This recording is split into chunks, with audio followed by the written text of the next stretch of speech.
C'est l'heure de votre bulletin d'information sur Mandico Télévision. Mesdames et messieurs, merci de nous avoir fait confiance. À la une de l'actualité, l'Assemblée nationale vient pour la 17e fois de voter la prorogation du projet de loi portant état des sièges dans les deux provinces du Nord Kivu et de l'Ituri. Il a été présenté par le ministre de la Défense nationale lors de la plénière de ce mercredi 28 septembre. Cela après un débat nourri sur la nécessité de cette mesure importante. Bien avant le vote de cette mesure sécuritaire, les députés nationaux ont procédé au vote de 20 projets de loi portant ratification de textes de loi dans différents secteurs de la vie nationale.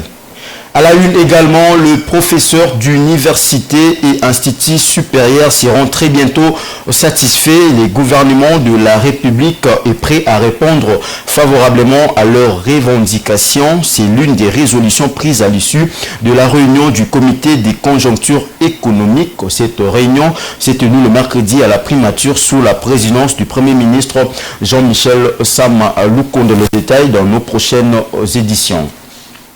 L'accès à l'information publique et le gouvernement comme gage des élections transparentes à l'heure du numérique. Tel est le thème de la journée de l'accès à l'information publique. Elle a été célébrée le mercredi 28 septembre à Kinshasa. Le rapporteur de la Commission électorale nationale indépendante invité à cette manifestation a donné les concours des activités de la centrale électorale dans le cadre de l'accès à l'information électorale par tous. Et puis, les travaux de la route entre la Zambie et le Haut-Katanga sur l'axe Kasomeno, Kasenga, Chaloué, Mwenda, longue de 186 km, démarreront très prochainement.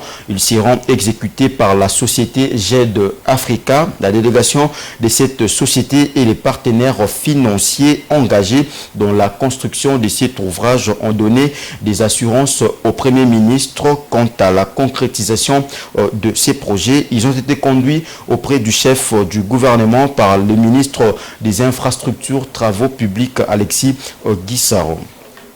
Fin complète de ce bulletin d'information. Prochain rendez-vous à 16h pour les amples détails de tous ces titres. Dans l'entretemps, bonne évasion sur Mandico Télévision en notre compagnie.